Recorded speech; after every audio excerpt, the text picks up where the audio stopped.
Welcome to Grail Country. My guest today will need no introduction for the denizens of this little corner of the internet. It's Dr. John Vervaeke. John and we've talked before, but we've always talked with some other party Yeah. involved. So this is the first time we've had to have a one-on-one exchange. And the way I framed this conversation today was that I wanted to talk to him about his perception or vision of Hermes, like however you want to characterize that. And I'm a Christian, so I'm going to come across this from from a Christian frame. But I don't think that I'm not the kind of Christian who gets freaked out by that. So I think of, for example, C.S. Lewis in the Chronicles of Narnia, when he has the scene with Bacchus, where Bacchus is with the girls in the Chronicles of Narnia, and also in the Space Trilogy, he has where he reintroduces both Mars and Venus. So he has this vision of how one of the ways of thinking about the Christ principle is of properly ordering the gods, both cosmically and macrocosmically. So there's no reason to just jump to Hermes must be demon, because that's a very silly way of looking at it. And I think there are lots of Christian thinkers that would agree that that's a silly way of looking at it. But specifically in preparation for the conversation today, and I kind of shared this with John before we started, before we hit the record button, is that when I think about John's connecting to Hermes, I think about the Hermetic path. Mm-hmm. And people who know the work on my channel know that Christian Hermeticism is something that I deal with a lot on my channel. We did an entire 22-part series on Valentin Thomberg's Meditations on the Tarot. And I actually think, here's the interesting thing about, I think, and this is something that really, as I was rereading letter 9, which is the letter on the Hermit today, it became very, I've kind of had an intimation of this for a long time, but it became very clear to me suddenly in a way that maybe I wouldn't be able to articulate it before, where while he is presenting, Thomberg throughout Meditations on the Tarot he's presenting things in a kind of Hermetic language and Hermetic framing. He's actually pointing beyond Hermeticism, because he sees the weaknesses in Hermeticism's approach of being neither science nor religion. And this chapter is where this really becomes clear, because he's focusing on the path of the hermit figure as being one of synthesis. And I really see this as being very much embodied in the way John goes about his work. He's clear, this clearly to me seems to be a kind of a path that he's following, where he's trying to engage in this deep work of synthesis. And so what Thomberg says in the chapter is that there are these fundamental antinomies that the hermit is trying to resolve. And one of them is the antinomy between idealism and realism. One is between realism and nominalism, and the other is between empirical science and faith. Mm-hmm. What's interesting here, and Thomberg actually has the humility, he posits a possible synthesis in this chapter for each of those, but he has the humility to not absolutize that synthesis. And he also insists that ultimately he conceives of each of the arcanum of the tarot as spiritual exercises. So there's a way in which that work of synthesis has to be personal, and in order for it to become real. So it's if you're just you can't. So a synthesis that is merely a systematized synthesis is not what he has in mind here. He has something that he's where you've actually synthesized it within your own being. Mm-hmm. And it has began to impact the way you see and relate to reality.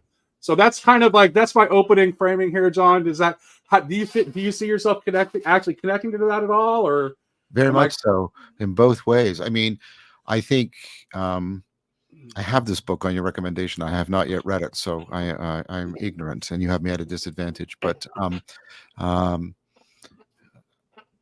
am very much trying to bridge between those antinomies, and So I think that lands perfectly. The idea that this has to be something that one undertakes not only theoretically, but as you said, in spiritual exercise and Hadot's sense, I take it, um, that lands very much for me. I mean, that's why I'm endeavoring on the philosophical Silk Road. That's all about that kind of endeavor can't be a merely theoretical. It can't even be about the teaching of practices. It has to have a pilgrimage aspect to it, and so that's all landing very resonantly with me.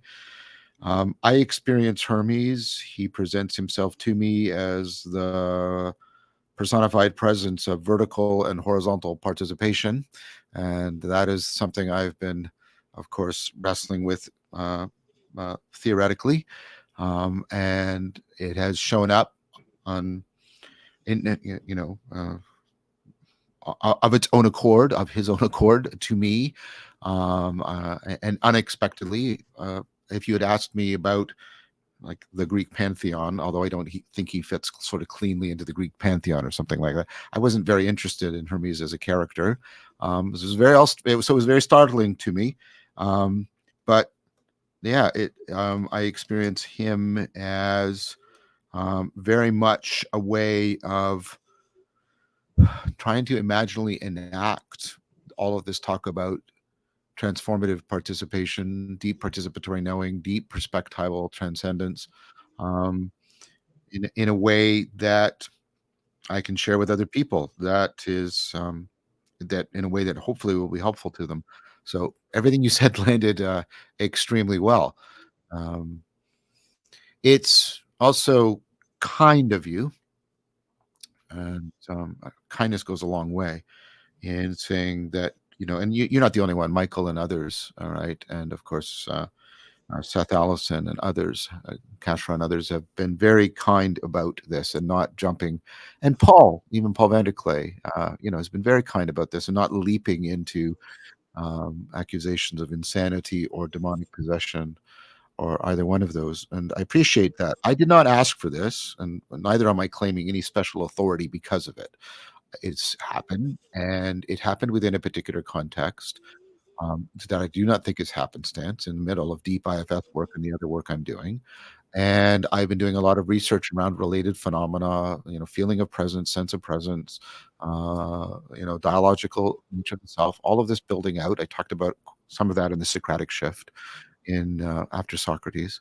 Um, and that's all that's happening. And I like, I appreciate the kindness. Um, I want people to neither immediately demonize me or think that I'm claiming some kind of deific status or anything stupid and ridiculous like that. Neither one of those is happening.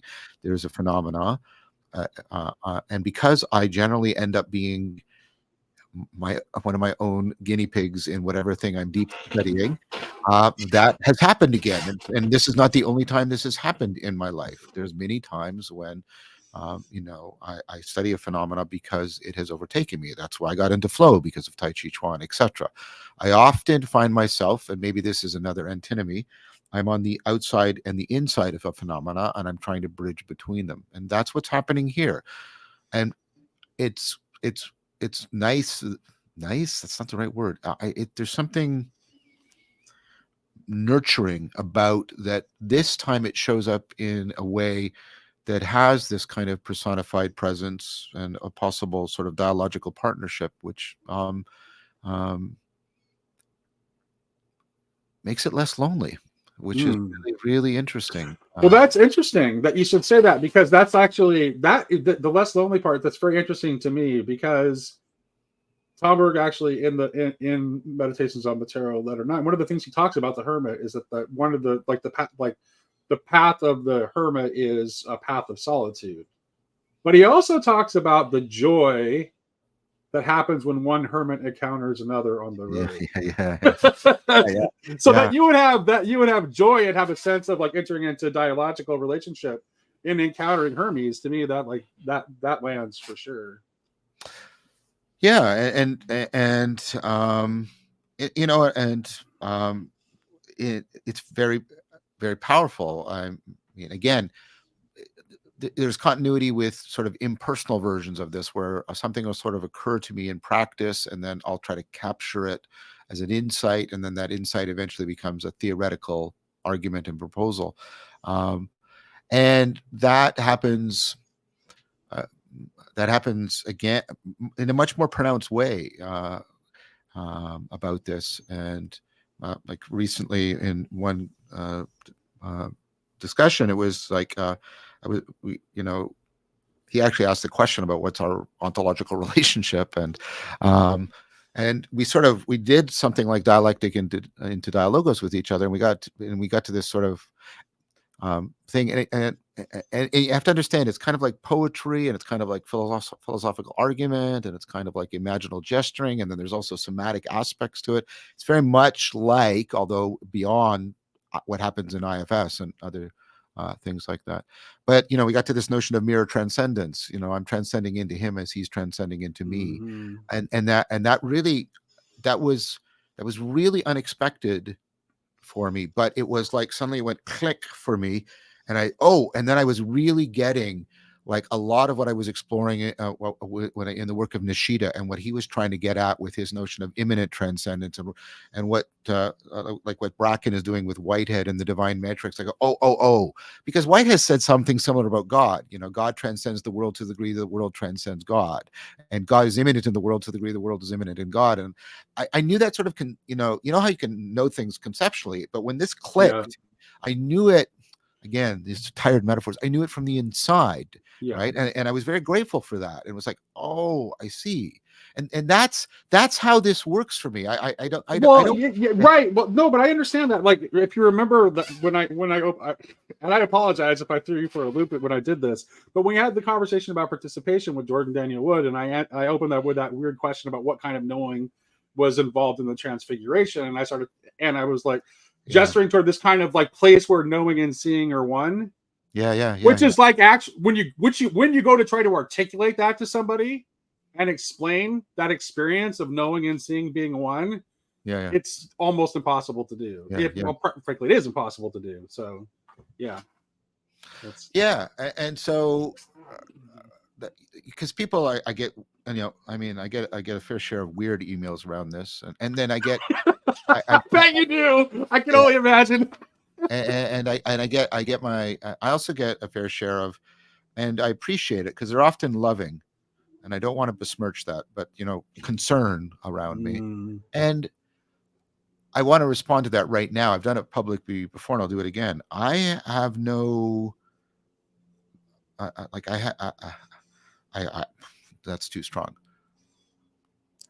I'm fully aware of there's dangers and risk in this, and I understand that, and that is why I'm bringing to bear a lot of training and a lot of experience. And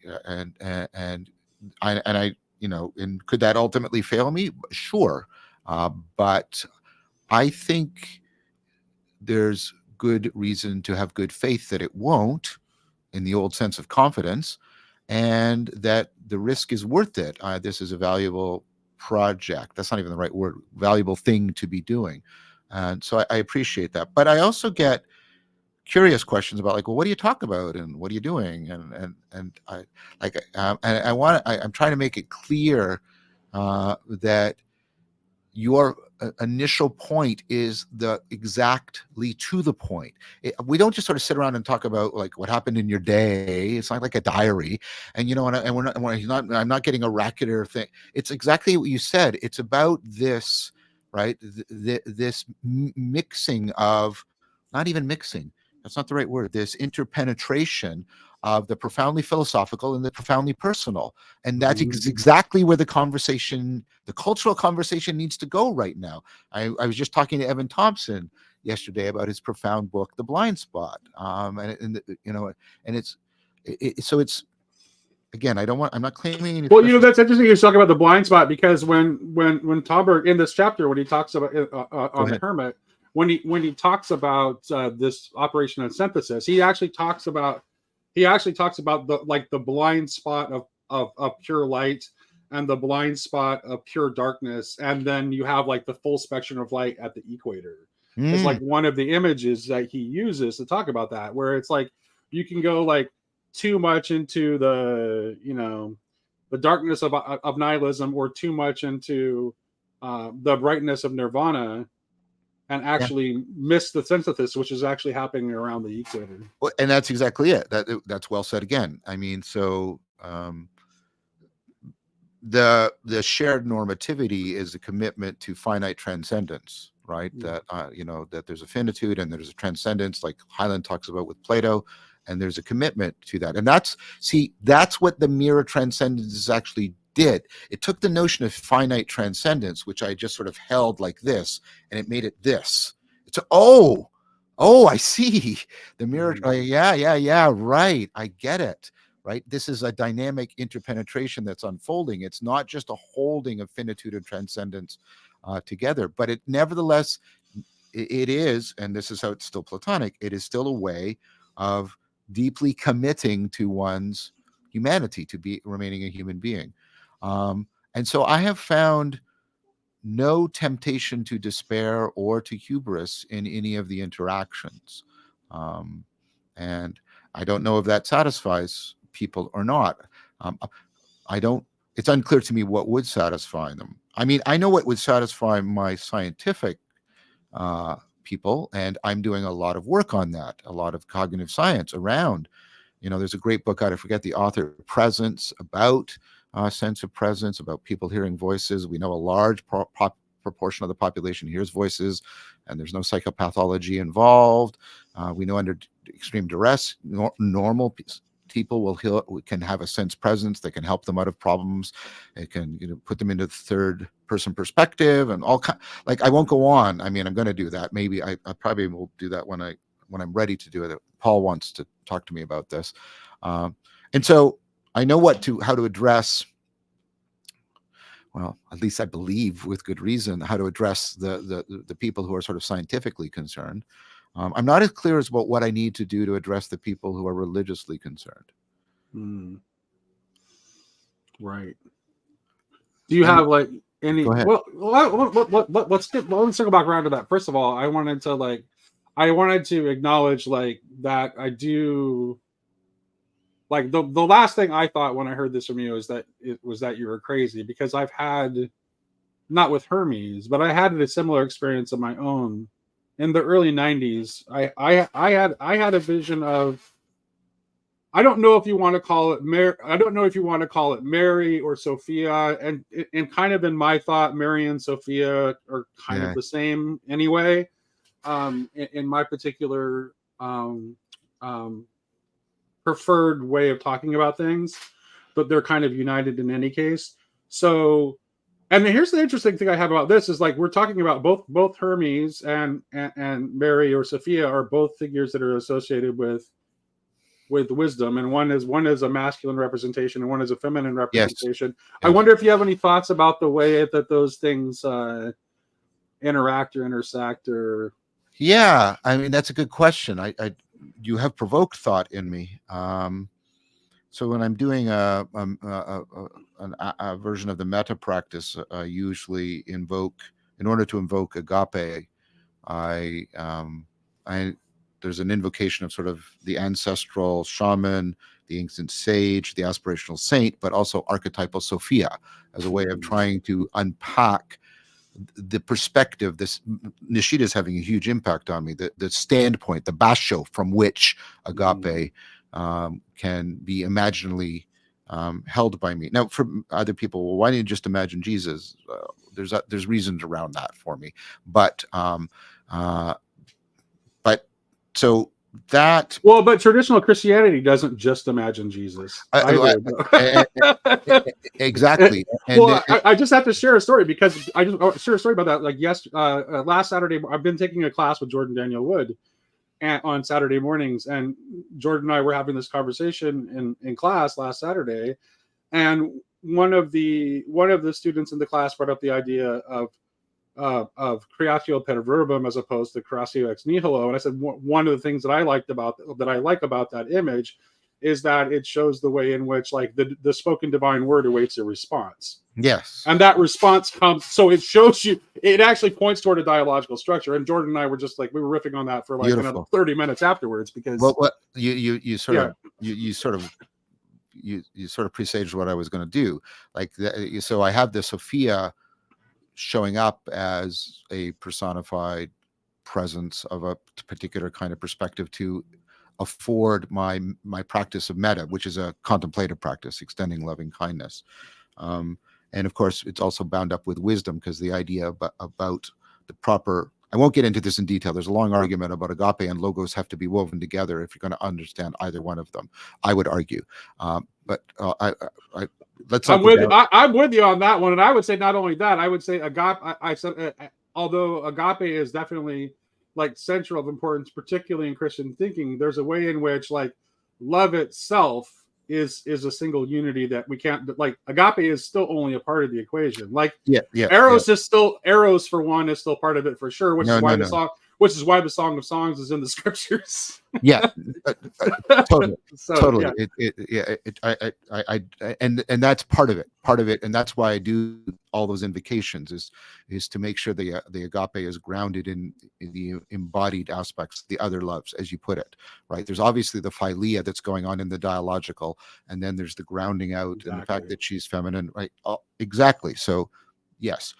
But I think Hermes, as you said, Hermes represents, obviously the association also with hermeneutics, right? Hermes represents the. So if you was sort of, if Sophia is more the agapic side of agape logos, Hermes is more the logos side of. Well, and actually, for what the Hallberg says is that like Hermes with his lamp, it is what the thing that Hermes seeks is the logos. Like that's like the word is what he's, that is what Hermes is seeking out. Like that's, or the Hermit is seeking out. Yeah, exactly. So I wouldn't call it a prayer, but when the sort of request or invocation I make on a daily basis with Hermes is I'll just say, help me to truly follow the logos and what's going to happen. And that makes a difference. And you may say it's just placebo. And in one sense, I might say maybe, but that's to say you have a full-blown ontological account of what placebo is. Oh, and you don't. Okay, so you're just pretend. And when I pay attention to somebody like Michael Levine, right, who has a growing scientific ontology of placebo and admits it acts as a kind of evidence for Neoplatonism, then I'll go, okay, yeah, sure, fine, I get this, right? I think you're really cooking with gas right now. Or is that even thing people? I grew up with that. Maybe. Yeah, we're of a close to the same age, so I grew up with that. Yeah, we don't say that anymore because of global warming and such. But right. Yeah, you're bang on.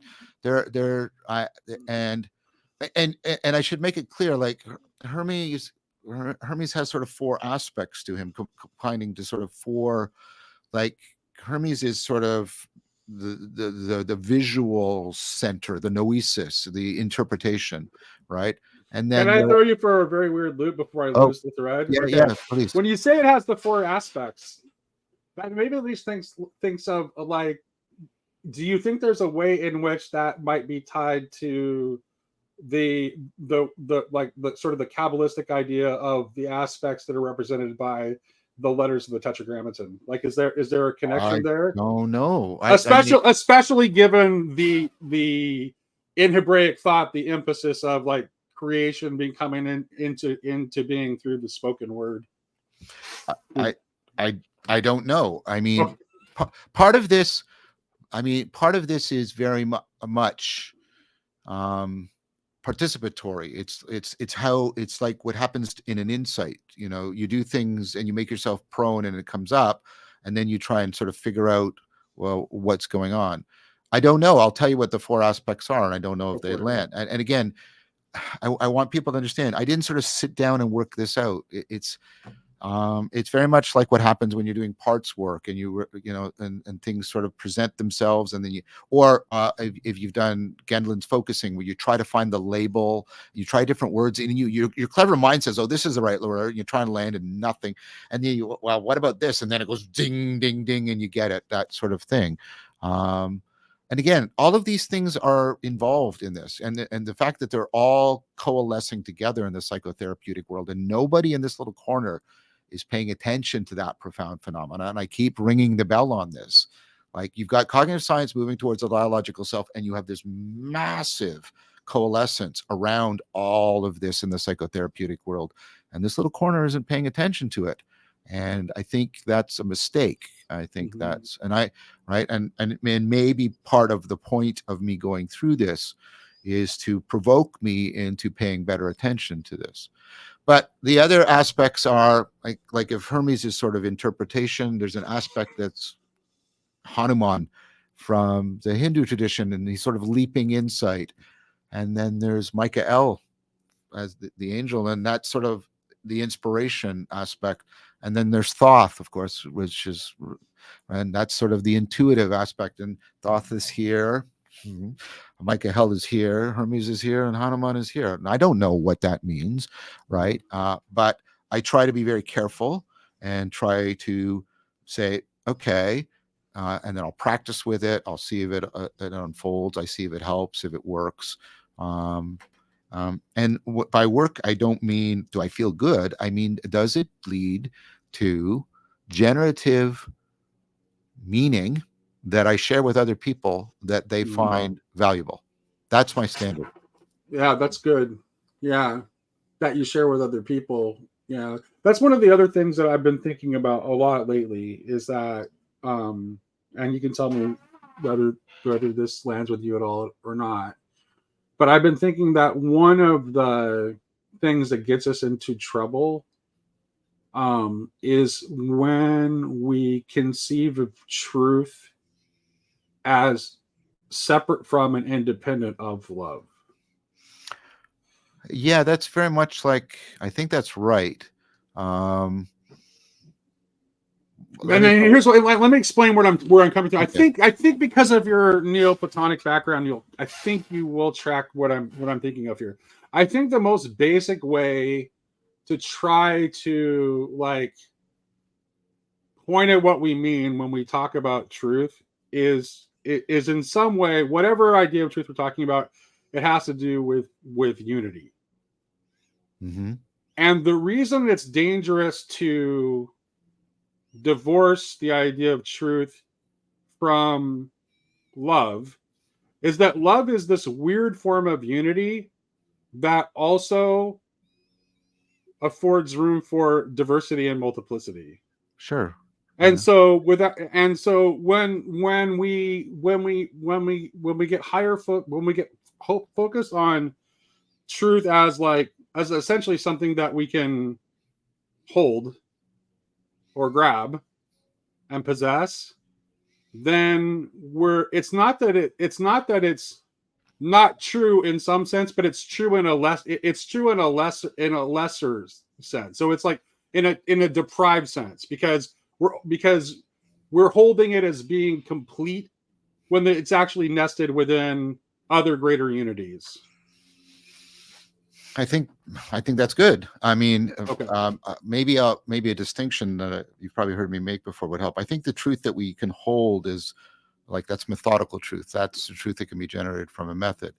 I think the truth that you're pointing to, the truth that seeks unity and seeks to be one with and participate in, which you're, I think, rightly talking about as love, and of course, relevance realization always involves caring, and I won't repeat that argument. I think that's all correct. But like, for example, all of those sort of dimensions, interpretation, inspiration, intuition, insight, right? Each one of those has in it exactly what you said. It has love, and there's a leap in it.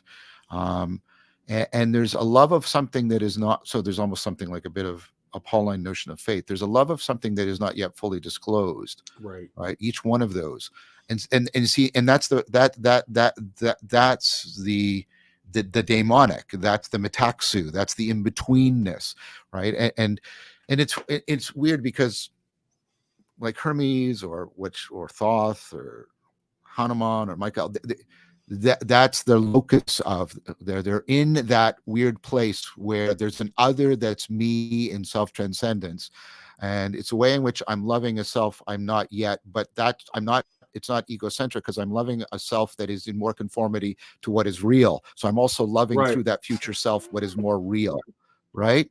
And more you.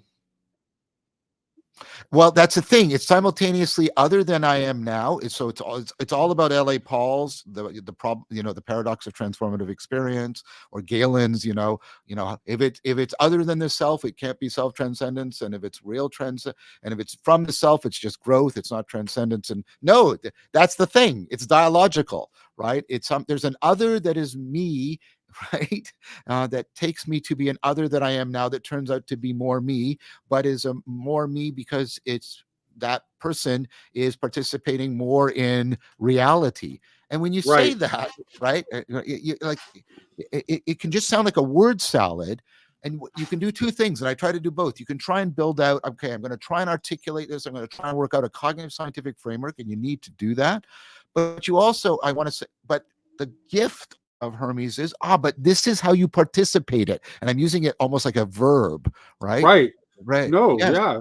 Well, no, because I think it's right to use it as a verb, because because like ugh, love is ultimately an action, which is why I think when you combine like Aquinas's idea of God as pure act, and the insight of John's gospel that God is love. Yes. I think that's where it leads you to, is this like is that it is, yeah, God is the unmoved mover, but is also motion. I think that's right. I mean, the way that's come out in the conversation is, I mean, I don't even like to say that the dialogos between Hermes and I is our dialogos, right? He's sort of the psycho logos. He's the logos of my psyche, right? And our dialogos makes us receptive to the ontologos, and that's how we sort of talk about it. This process, um, and yeah, I think that love and aletheic truth disclosure that you were pointing to, and the participation in it, right? I mean, that, and this is where reading Bracken and Matt Segal and other people on Whitehead, I mean, that's creation, not as the making out of an artifact, but like what we're talking about here, right? There's a way in which I participate because I can't make it, because Galen's argument is right. If I think of self-transcendence as something I do, it's either demonic in the sense that something totally foreign to me invades me, or because that would be real transcendence, but it wouldn't be self-transcendence, Right. or it's just me making myself, and that's not transcendence, that's growth. It's neither, and that's the point. It's neither, and creativity is exactly in that. I'm asking people that you touch this, all of you, when you have those moments of real creativity where something comes over you. People even use poetically, they talk about a muse coming over them, and it's them and not them, or they're writing a poem and the poem writes itself or them as much as they're writing it. You know what I'm talking about it. And if you can just sort of step aside from the buffered self that Charles Mhm. Taylor's talk about and open up to the fact we've got to recapture the ability to live, and live in a personal way. You would like that. We have to live in a personal way what participation is, if we're Right. going to actually get at what Right. a lot of the work I've been talking about is pointing to. Yeah, when you were just talking about that, I couldn't help but think of like the words of the creed when it talks about the Son being begotten but not made. That's right. But Exactly. then also a few lines later, at least in the Latin, it says "and was made man," because it's "faccio" in Latin. It's like "and was made man." Yeah. Yes. That's interesting. That's interesting. I wonder So, what the. I mean, I should talk to Jonathan Pajot. He would be the person that would most unpack that for me, perhaps. But I'm trying to get people to understand that there's a continuum, just like I proposed that flow is on the continuum with insight. There's a continuum between what's happening with me and Hermes, and then there's people who are doing ally work, and then there's IFS, and then there's people who write creatively, like Stevenson, Robert Louis Stevenson, Treasure Island. He would wake up with his characters talking, right? Think about this. Every night you go to sleep, you have dream characters who have this kind of, right, you but not you presence in you, and you spend hours with them. And that's not a coincidence. That is necessary for your cognition. Well, yeah, Dostoevsky actually thought of his characters as being real. That's right. Like as independent from him. And this reminds me again of Tomberg, because Tomberg talks about the imagination and meditations on the tarot in several ways. But the one that really lands with me is that he ultimately, like, the ultimate register in which he talks about imagination is that imagination is the faculty which allows you to become the other. Yes. Which always reminds me of in T.H. White's The Once and Future King, like the way Merlin teaches Arthur is by actually like transforming him into other creatures. But like that's happening through Arthur's imagination is the way in which this transformation is happening, where it's allowing him to become. Well, it also makes me think of like of Douglas Harding's hierarchy of heaven and earth when he talks about like looking through the layers, where as I look through those layers both up and down the hierarchy of being, I actually in some way actually become the thing that I am looking at, whether it be the sun or a microbe underneath my microscope. Yeah, you do, and notions, that are increasingly gaining steam about deep continuity. You put Evan Thompson and Michael Levine's work together, and Levin's work together. Sorry, I keep mispronouncing his name. Michael Levin's work together, and you get this profound deep continuity. And then some of the work that that's been done on extended cognition upward. And I won't repeat all these arguments as well. I mean, our ontology is shifting, and we're going through not only individual but collective transformative processes, and towards the imaginal. Like let's zero right in right now. So Hirschfield work, you go into a university, you give these professionally trained professional thinkers, academics, all the arguments and evidence they should start saving for their retirement right now. You answer all their challenges, you get a consensus from them that they're convinced. You come back in 6 months, and how many of them are saving? None of them. Now you repeat it, and instead of giving them all this argument, no, that's not right. In addition to giving them all the argument, because the argument might still be necessary, but it's clearly not sufficient. What you do is you say, I want you to imagine your future self as a family member that you've always cared about and who's in your responsibility. I want you to do it every day. Imagine that. When people do that imaginal practice, now, is that a fiction?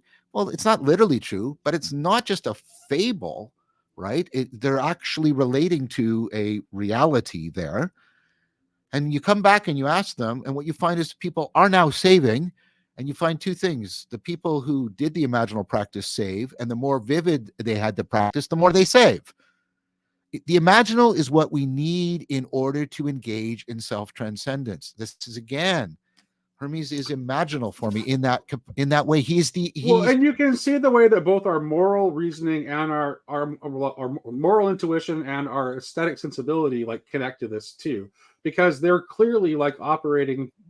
To me, they seem to be clearly like operating through the imagination, because both of those things are looking beyond what merely presents itself, what merely is, yes, and has some sense of what ought to be, like whether it be a moral intuition or real. And when we're making an aesthetic judgment, that's what we're doing too. It's like, it should look other than the way it does, or positively affirming it, like this is how things should look. Well, exactly. Let's do that. I mean, so music, right? And think about how music is inherently imaginal, how it just naturally reaches into the depths of your psyche and opens you out to sort of the depths of reality. And you just take that all again as, oh yes, of course. Step back and think about, well, what is happening there? And I want you to, arguing with people who might, I'm arguing for, I should say, not with, I'm arguing for people who are listening, see that the kind of thing I'm talking about with Hermes as you, that experience of music, you are participating in an imaginal thing that affords you transcending yourself from your depths to the depths of being. And you just take it like, yeah, right, exactly. Yeah. Yeah. Yeah, when we don't resist it. Like that, I think we're less when we encounter something through when our encounter with something is through either our aesthetic sensibility or our moral intuition. We're just more open by nature too. We are, but I mean, because this is, Habermas's point, because of Kant and the three critiques and making all these domains autonomous to each other and making them sort of accountable to our a priori categories of judgment. I mean, this is all part of the buffering, right? So we buffer all these things, and like, so I can hear in my head people saying, "Well, yeah, but that's music. That's okay." Right. And it's like, well, for you, but I grew up in a fundamentalist church where Mm, people were worried about rock and yeah, roll because it would lead to demonic possession. yeah, And we had an entire moral panic in the right. United States in the 80s around that. And so if you just dismissed what I said about music a minute ago, think about, well, music has had that same kind of, oh, that's demonic because of its power to do what we're talking about here. Yes, there's power. Again, there should be no naivete around this. But the answer is, right, not a quick labeling. The answer is careful, right? Careful, systematic investigation, reflection, and ongoing diligent self-correction. It's be as analogous to science at its best as we can possibly be. Hmm. Hmm. Yeah, certainly. I lived through the Satanic Panic too, and have had a similar kind of like evangelical upraising. And in fact, there's a stack of AD&D books behind me. Yeah. So it's like that was like the particular one that I had to wrestle with my family. But yeah, I get that. So yeah, I never even thought. I actually don't. Yeah, that's just so like I don't even think about that. The fact that people are have these kind of resistances to like the way in which certain types of art can like maybe I guess what their fear is that it will transform people in a negative way. I And suppose is it's not it, that it's not there's no fear that it doesn't have the power to transform. The yeah. fear is that it has the power to transform people in a negative way. Well, and Um, there's fear of loss of agency, which because mhm, there's this conception of the monadic monological self that either is in complete possession or is possessed by something else. right. And there's an underlying ontology that drives people into this dichotomous decision, right? Um, but of course, then they admit, or at least they should admit, that they talk about, the internalization. It's not I who live, but Christ who lives in Lives in me, me. or Yeah. your Buddha Well, nature, right? Or yeah. Stoicism is the religion of internalizing Socrates, and people go, oh yeah, that makes sense. It's like, yes. In fact, one of my students in his PhD, he's not postdoc, he's not a student anymore, he's a colleague. Uh, uh, Okay. uh, he did empirical work on, and this is similar to the Hirschfield work. He did empirical work on people actually engaging in personal projects, genuine aspiration at the University of Toronto, and people largely fail, as you might expect, right? One of the few things that predicted people actually genuinely succeeding was internalizing a moral exemplar, internalizing a sage, Mm, right? Imagine, and that goes up with the Hirschfield work. And think about it, right? The conversations with the dialogos that I have with Hermes, this is an imaginal enactment of the relationship to Charles Stang's divine double. It's all that, but it's not a thought. It's not a thought. It's a practice, and it's a practice that actually affords aspiration. well, yeah, and so it's interesting because Pomberg begins talking in letter 9. He actually begins talking about about he's Russian, and so he begins talking about like the tradition of like spiritual fathers and Yeah. in Russian Orthodoxy, and he talks about like similar. Jewish traditions. But here's the thing, though, is that not everyone has access to that. Yeah, yeah. No, I But that get. doesn't. But that doesn't mean you can't still have a hermetic guide. Yeah, and it's also like not everybody has mystical experiences, but Right. almost everybody can get in the flow state, and everybody's had insight. Once you realize, and this is what I keep arguing for, that there's a continuum, and then you realize that you're already participating in the fundamental machinery just somewhere else on the continuum. This is how I'm trying to make a persuasive argument to get people to reconsider what's going on here. But it also has the benefit that you said, which is, well, this kind of ally work that John's doing, it's not going to work. Maybe not, but you could, right? There's other practices that you can do that can, have similar kind of functions. Hirschfeld didn't go in and get people to do ally work. He just had them sort of imaginally talk to their future selves on a regular basis, and that nevertheless brought about genuine, significant change. Mm-hmm. Mm-hmm. Yeah. Well, so okay, let me ask you this. What would you say that this experience has led you? I don't know if I want to say believe. What let me say this. What intuitions has this experience given you about like what the nature of the self is? Well, it was bound up very much with me making that move that I did in the and after Socrates, and talking about the Socratic shift and making the argument that, like, plugging into and really starting to do a lot of research on the self being. I just finished teaching a course on the nature and function of the self.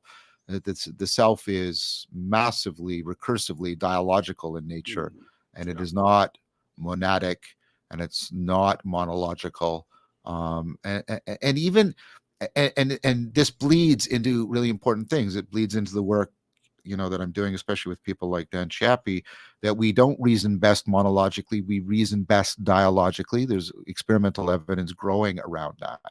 We're just at best. Or the work that, in the wisdom tradition, where, right, you've got Baltes and Staudinger, people are facing a wisdom dilemma, and if they imagine talking to a significant other, especially a wise other, they do better than if they just try and See that to monologically. me, John. That's actually one of the ways I read the Eden story is like of the fall is a fall into a monadic conception of the self, which is part of the reason why God asked like Adam, "Where are you?" Because it's not like God doesn't actually know where Oh, Adam is.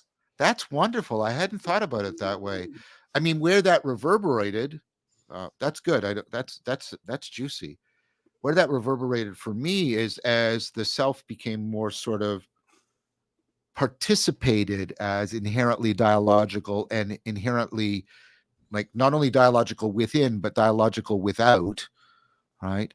I was, and the Fuller book on, ultimate reality being pure relationality, and the Trinity being the way, a very powerful symbol, in the most powerful sense of the word symbol, a Right. symbol of ultimate reality being inherently relational and dialogical. Those two just went together for me. Yep.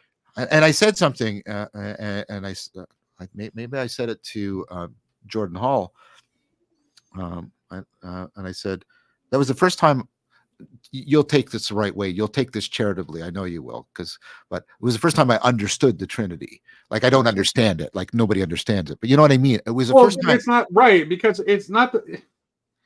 Okay, one of the reasons you can't understand Sam. Okay, this is gonna sound. I think maybe you'll understand what I mean here. One of the reasons you can't understand the Trinity is that you're too much within the Trinity in order to understand the Trinity. Yeah, and this is like Nishida's argument about the ultimate basho, the system of intelligibility that makes all intelligibility possible, is a no thing, and the Mhm. ultimate basho is a no thingness, because you can't understand it, because it is that by which you are understanding, and I Bingo. think that's Yeah, exactly. I think that's exactly right, and of course that goes back to Plotinus, at least explicitly, as argued by Filler. And so those two things really, and they've just been singing to me together. And then that, I think, so I'm now going to, this is, I think this is reasoned speculation on my part, and I have to be careful. But as I undertook the planning, and we're doing a lot of planning, and it's going to be ongoing for a very long time. But as I've started to do the planning for the Philosophical Silk Road, it has turned into much more of, I don't know what to call it. I always stumble here because I don't have the right word. It's kind of like purification, a purging, some kind of deep preparation. None of these words, and Hermes has been a help in that. I think talking with him makes that more doable for me, more possible for me. It helps me get past some of my allergy to religious phenomena. Yeah, Hermes helped me. And so, some people ask him if Hermes will say that Christ is king. Well, I don't know if I'll do that, but um, so I recently I was invited out of the blue by Jordan Peterson to go to his gospel seminar. This was the follow up to and so I went, and I went precisely because of this encouragement that I've been receiving, and this sense of there's an advent of the sacred, and what's happening in me is responsive to that. I'm not claiming to be anything other than that, just responsive to it, and therefore I'm trying to be responsible to it. And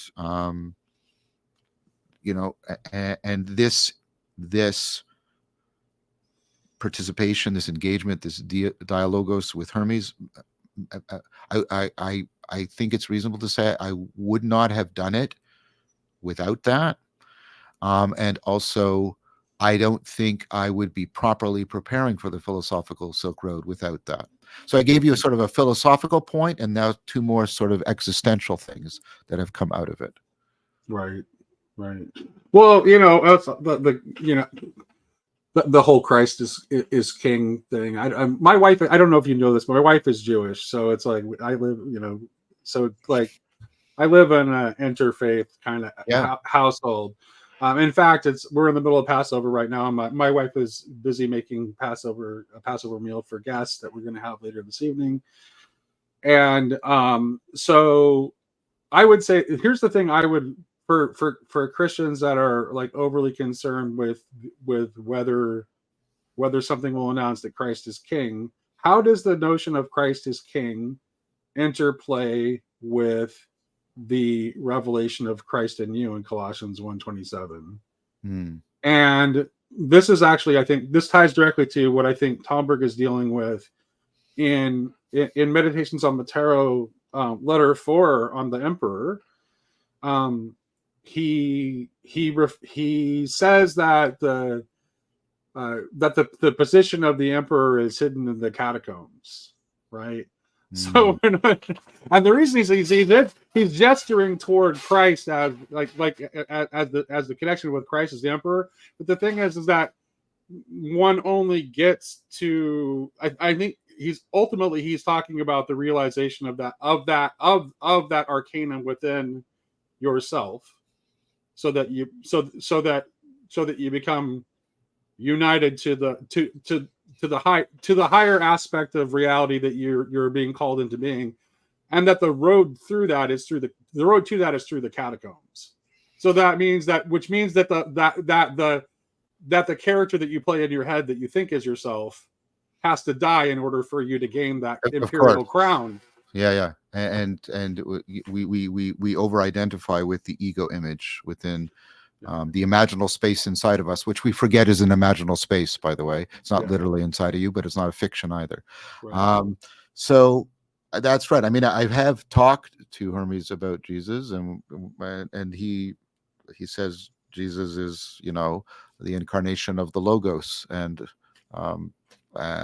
that is right, and that is something that he wants me to understand more deeply.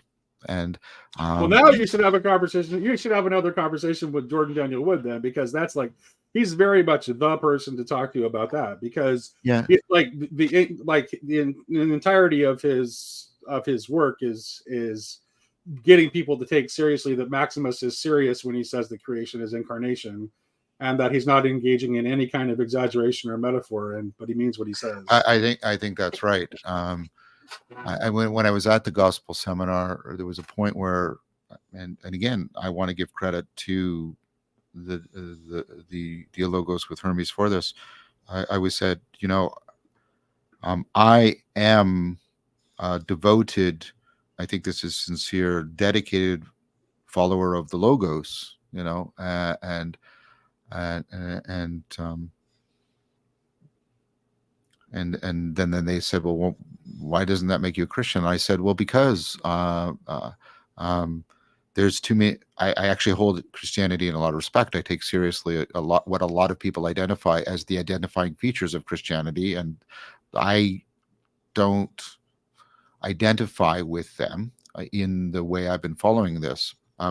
I another So thing that I actually get what you're saying. So you're saying that you like, even though you connect, like even though like there's a way, there are a lot of Christians who would like see themselves in what you just said, that you don't necessarily want to embrace the label Christian, because that comes with a whole lot of other things that would make people think things that think put other people would make other people put ideas on you that would not necessarily be in accordance with what you actually believe.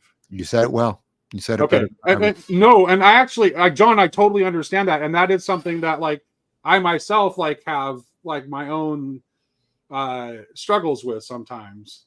So Just one qualification that you might not share with me, and that's sure, I'm not. It's just a comparison. There's no narcissism of small differences. I have that same relationship to Buddhism, that same right, relationship to sure, Taoism. sure, sure. The thing that where that relationship is less tendacious is with sort of what I call Zen Neoplatonism, which is how I sort of describe myself and how I live right now. But the fact that it's that it's got opponent processing built into the heart of it means that it all I've done is find a way of labeling myself with an inherent tonos that's dynamic and constantly shifting.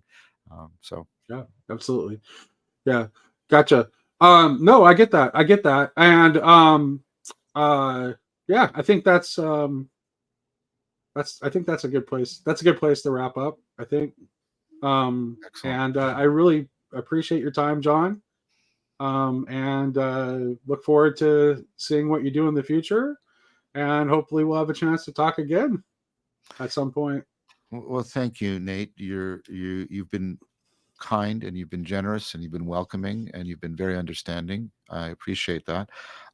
If I could make a request, I wouldn't mind having a copy of this for my channel. Oh yeah, sure, no problem. I really liked this. You drew me out in really powerful and helpful ways. A lot of adducing, a lot of adduction was going on, and I really appreciate that. All right, thank you, John. I appreciate it. Yeah, and I'll make sure to send you a copy. Thank you, Nate.